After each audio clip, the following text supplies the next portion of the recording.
Hey everyone, welcome back to Build a Better Adventure. Now that Till Death Do Us Not Part is out on Drive-Thru-RPG and we're kind of done with that particular Encounter Adventure, I want to go over with you what's the next adventure that we're going to be building, and we put it together in a panel that I hosted at Raleigh's Playthrough Game Convention, and the title of the panel was Building an Encounter Adventure Utilizing Improv.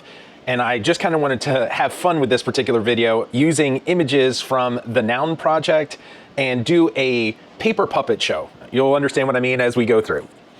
Please stay till the end of the video because I do want to talk about this. This is one of the shirts that I was wearing at Playthrough, and I ended up getting more than I needed, as well as I think we're going to switch to our Baba logo for 2026. So if you'd like one of these particular shirts, I ended up buying a large, an extra large, and a 2XL, and I wasn't quite sure which one I was going to need to wear. Turns out it's the XL.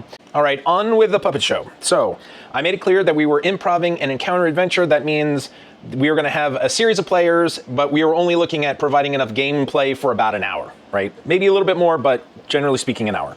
And I said, where should this particular encounter take place? Is it on the road? Is it in a city? Is it? And they said, no, it's a port town. I'm like, oh, that's clever. Cool. Okay, port town. And I asked them, what size should the port town be? And they said a massive port town, a bustling metropolis. For those of you who are familiar with the Sword Coast, I would think water deep in your head. And I said, okay, that's a really big town. What is one NPC that we must include in this particular adventure?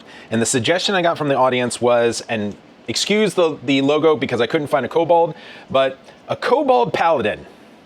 And I just went, okay, so the bad thing is kobold paladins, and this is the thing I brought up during the panel, limit what kinds of TTRPGs we want to put this game in. There might be 5 or 6, but it's not a universal concept. So I looked back and I said, you want this kobold paladin, that's fine. But I think what we're going to do is we're going to say it's a, generally speaking, young paladin, and it's probably a human in other TTRPGs so that we can put this into more game systems. And they said, okay, we'll accept that.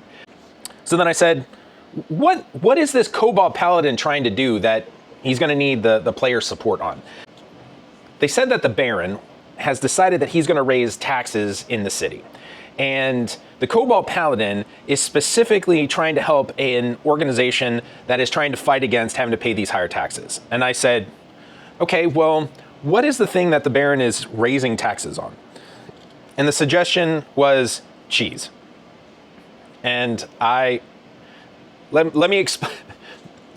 I immediately had a bit of a issue with how this was developing, but I wanted to play it all the way through because you never want to slow down suggestions. You always want suggestions to be coming in because we can transform this into a workable adventure. However, the kobold paladin and the cheese as being an issue, being specifically raised taxes on, is what I would call LOL so random wow. You can do this in your particular play session if you know your players are really into it, or you have like really young kids that might be highly amused by this.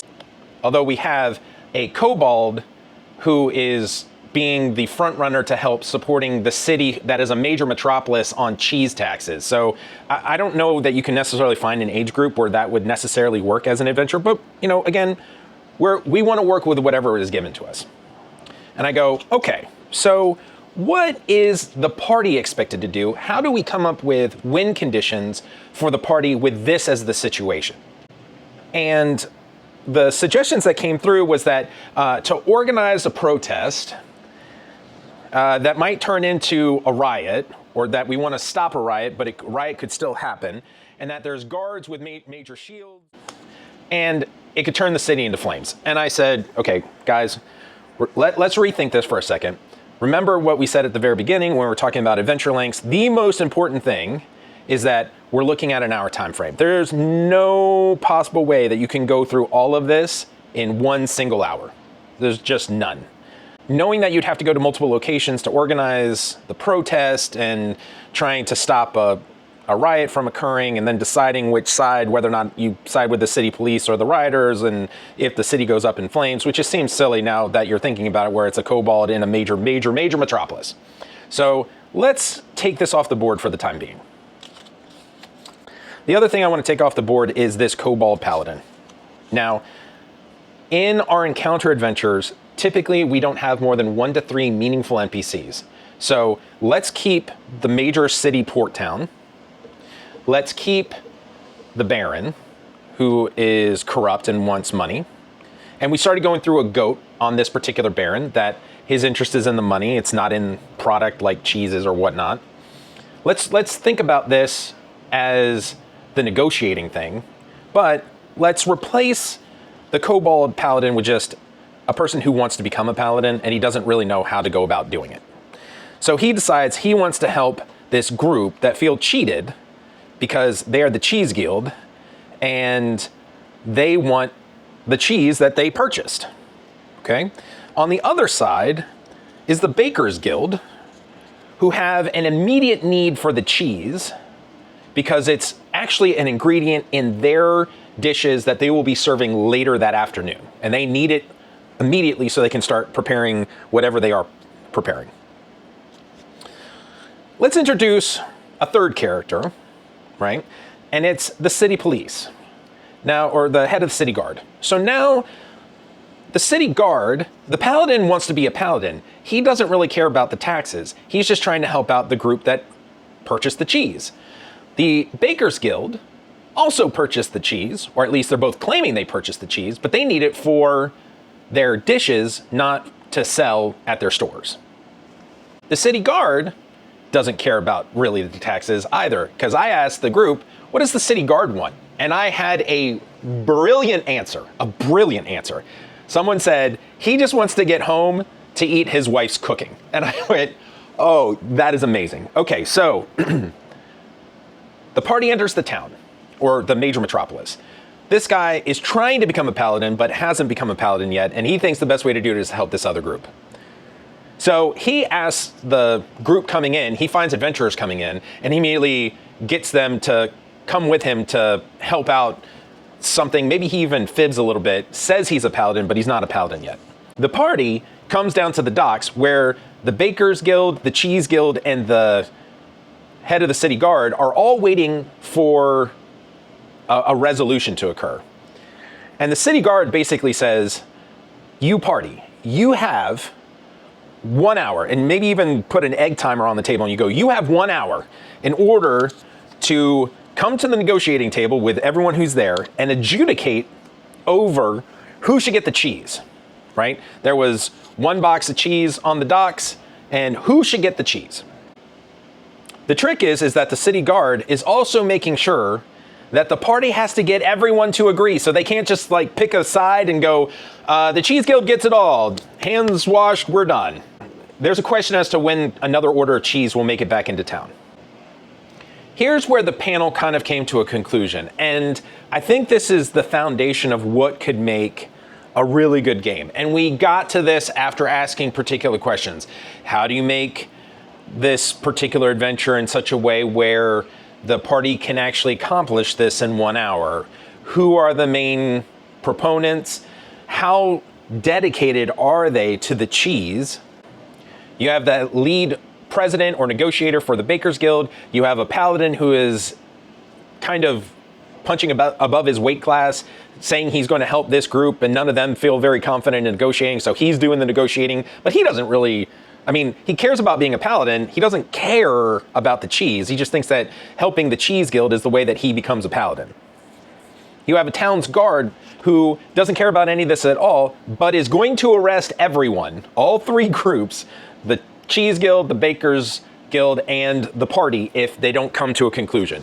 So I'm going to suggest that when you're running this adventure, the guard should actually be there with 20 guards. As I kept thinking through this, I think one of the big questions is, can you prove that either group actually paid for the cheese?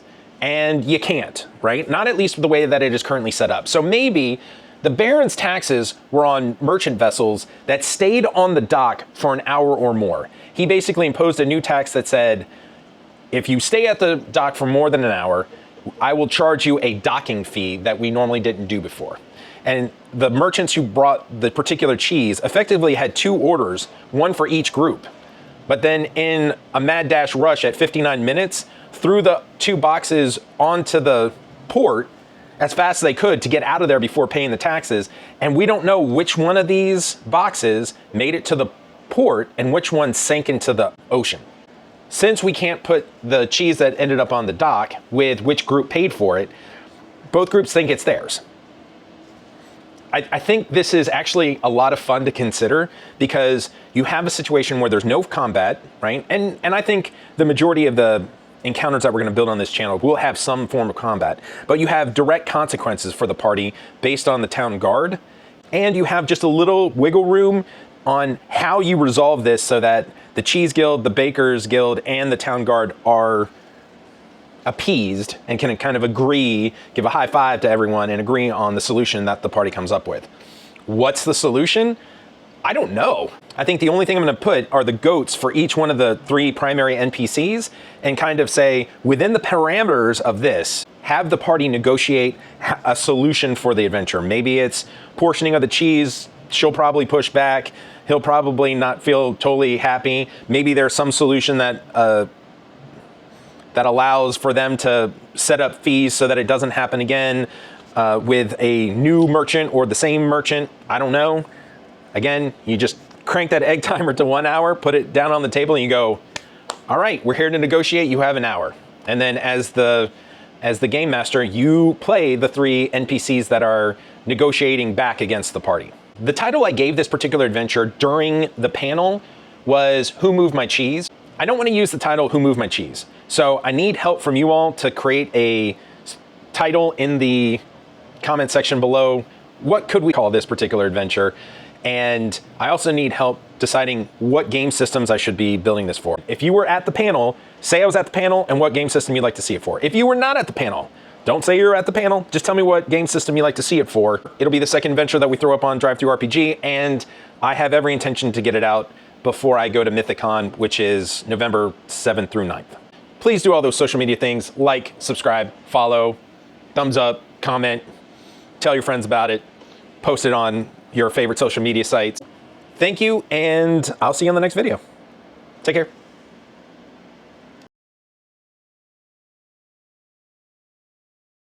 So I have a large and a 2XL that I'll be giving away at Mythic Con, and the only way you can even know about it is by watching this particular video. And if you see me at Mythic Con and I haven't given the t-shirt away, just come up to me and go, hey, I want the large or the 2XL, and if I still have it in my possession, it's yours. That's the only way you can get this particular shirt.